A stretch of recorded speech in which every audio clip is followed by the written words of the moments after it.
All right, Dostie here with Dostie's View.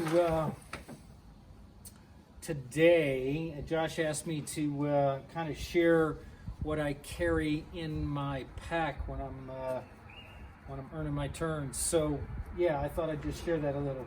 I'm going to be missing a few things in this just because it's end of summer and I'm not really totally geared up. But on the other hand, I try and keep my pack packed and ready with most of the essentials for the next tour, whenever that is, so that the only thing I've got to add last minute, maybe a change of some of the clothing that I'm bringing, you know, which jacket, which puffy, that sort of thing, and of course, what snacks I'm bringing for the day's meal, lunch, snacks, whatever it is, okay?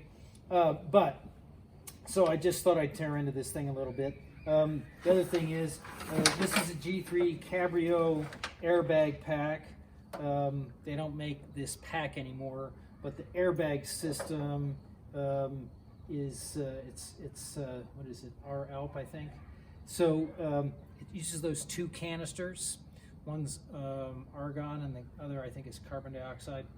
Anyway, if you're in Colorado or Utah, especially early season, anytime before April and anytime immediately after a major storm, I recommend an airbag pack. I know they're more expensive, but you are worth it, okay? Because it's not worth risking getting caught, buried, and dying just to have fun telemark skiing, right? Anyway, so let me just break into this thing. In the main compartment, that's where I keep my layers. So I've got a breathable jacket here. I've got a down puffy here. I always, this is something that I do maybe a little different than some people. I got one pair of gloves that are what I expect to use most of the time, but I always bring a spare pair either of lightweight gloves or some heavy duty really warm gloves as backup. And you notice I basically pulled out 3 pair of gloves.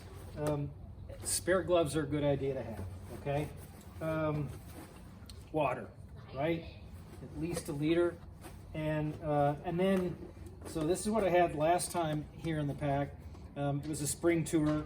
I don't use these very often, but in the spring, crampons are a very useful tool, and this was the device that I created to carry them so I don't destroy everything around them. These are 5-point crampons. They fit on the toe of a boot with tech inserts. And since I'm an NTN convert, this is generally all I need. If I need something more than that, if I need, you know, full 10-point crampons or 12-point crampons, I have those, but that's not ordinarily a ski tour. This is another thing that's always in the pack. It's a beret, basically an extra layer of warmth for my head in case it gets really cold, which it does in Colorado. Okay, I was going blank sort of on the airbag system. This is an Alpride airbag system. Uses 2 canisters. They are certified for going on planes because that's the same thing that's used in planes for the life vests, okay, that are under your seat. So since that's already been accepted as safe for air travel, well, this system is safe for air travel, all right? And so I've adopted it. Not that I do that much traveling to go backcountry skiing, but you know, I might.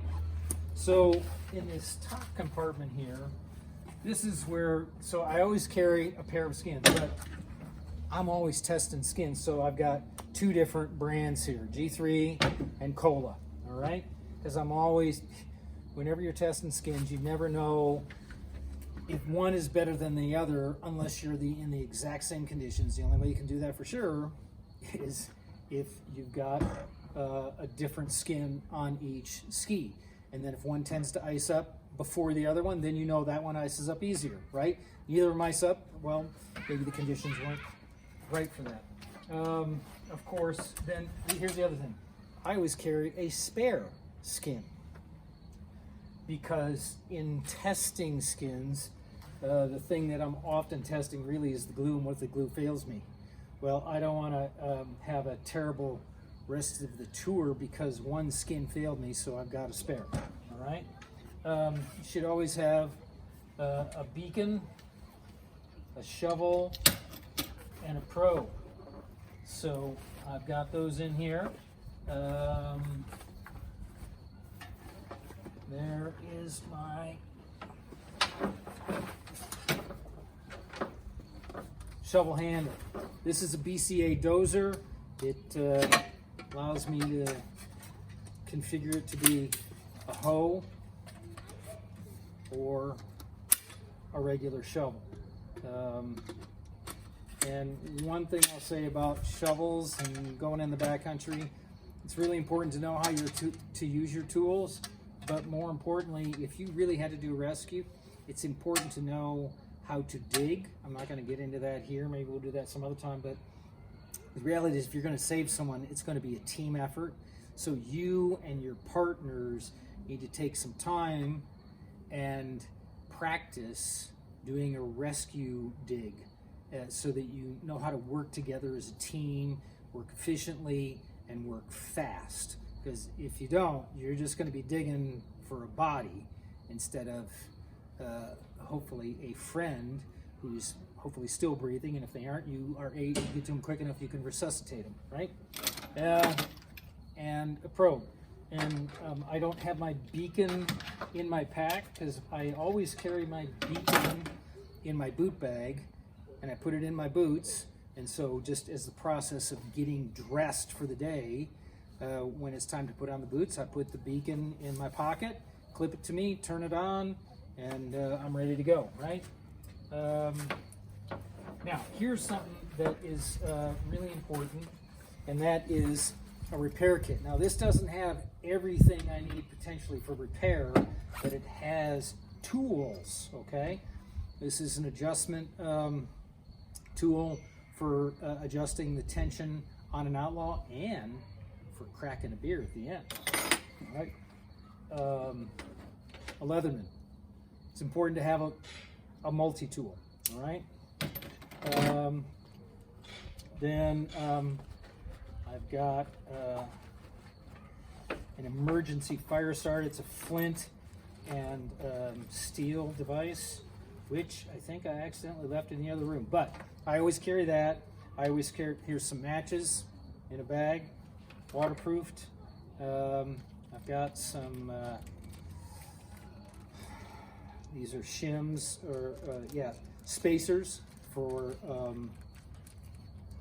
a links binding in case it's not working right and I need to adjust the tension. I've got some mole foam in here in case I get blisters, because my wonderful knee-high nylons didn't prevent blisters, so I come prepared in case I get them. And probably the most important thing in here is this multi-tool kit. So I've got an Allen wrench, some Torx bits, a posi drive bit with an extension. Here's another Allen bit. This is a cool little wrench device that you can hold like this and twist like that, or do it like that, like a screwdriver. What else? Anyway, and then I've got a couple, I even have a socket and a couple of screws because I have inserts, so I have some spare machine threaded screws in case one of those comes loose and I lose it, all right? So that's probably, that's a really key thing. Now, one thing that's missing that I should have had on me is a first aid kit. I'm really, I'm bad about that. Oh, one other thing. You always want to have a couple of belay straps, all right? You never know what you'll use these for.